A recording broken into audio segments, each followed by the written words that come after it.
I think the first major challenge was, of course, learning the sport. I knew nothing about it. And I'd never really picked up a bat to seriously play the sport. And I think I'd underestimated how tough it is to become a cricketer and overestimated my own physical capabilities.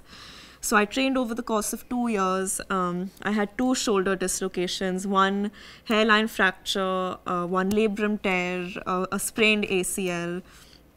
So I was a mess, but because of my coaches, because of I think how much belief I have in this story and this script and this film, because of my director who always pushed me, I think we really pushed through and made it to the finish line. And the cricket in the film is something that I'm very proud about because I know how much we all slogged for it.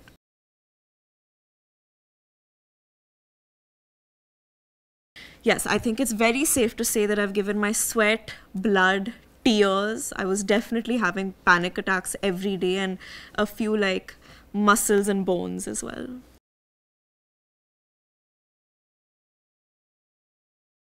Well, I think that Mahindra's character and Mahima's, both their characters are very relatable.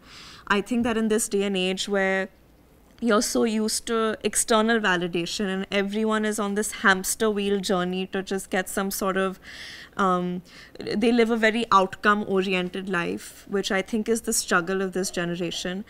And it's also Mahindra's struggle. I think this film corrects that journey and helps you recalibrate to understand that what really matters is enjoying the process, doing things that make you happy, and not being so result oriented. And I think for Mahima, her arc, I think, is about finding her own voice, her own agency.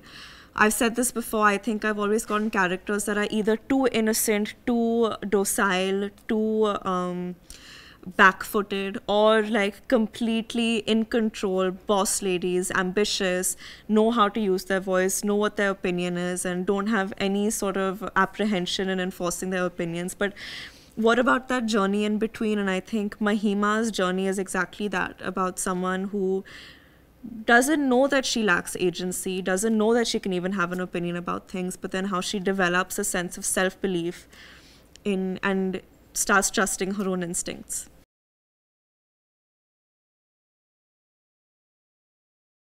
I think it was great. I think even while we were shooting for Ruhi together, which was our first film together, we'd keep talking about, I wish we could do something where we get to interact more in a scene and there's more drama, because in Ruhi I was playing a ghost and just grunting and screaming at him throughout.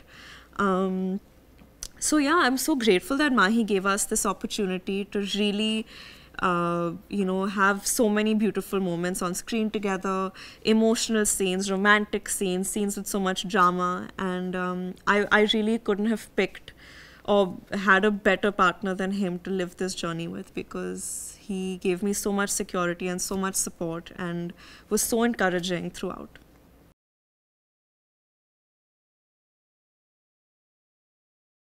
I mean, essentially, the film is a love story and it's a family drama and it's a coming of age, I think, for both these characters. I think the cricket is just incidental, um, but for everything else to be believable, it was important that the cricket was top notch and you really buy into the fact that Mahima is this gifted cricketer. But it could have been anything. She could have been a singer, she could have been a dancer, she could have been a volleyball player. It just needed to seem like she was passionate and gifted in that sport. And so essentially it is a love story, and the cricket was incidental, but my director is very passionate about it, and I believe in being as sincere with the process as I can possibly be, and so we tried to give the cricket our all as well.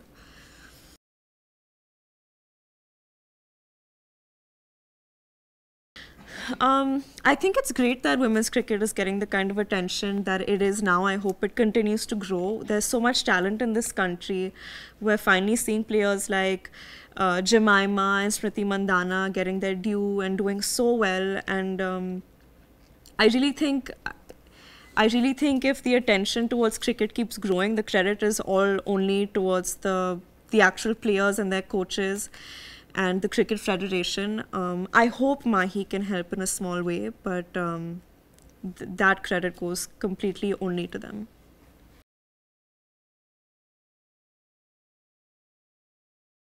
100%.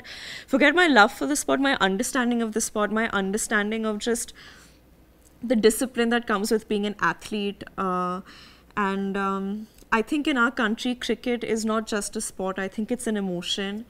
It's a cultural phenomenon. I used to think that actors hold a lot of power as public figures in this country, but honestly, like the kind of influence, the kind of charisma and stardom that cricketers have is, I think, unmatched, and rightfully so, because I know what their lifestyle is like a little bit after training for this character, and hats off to them.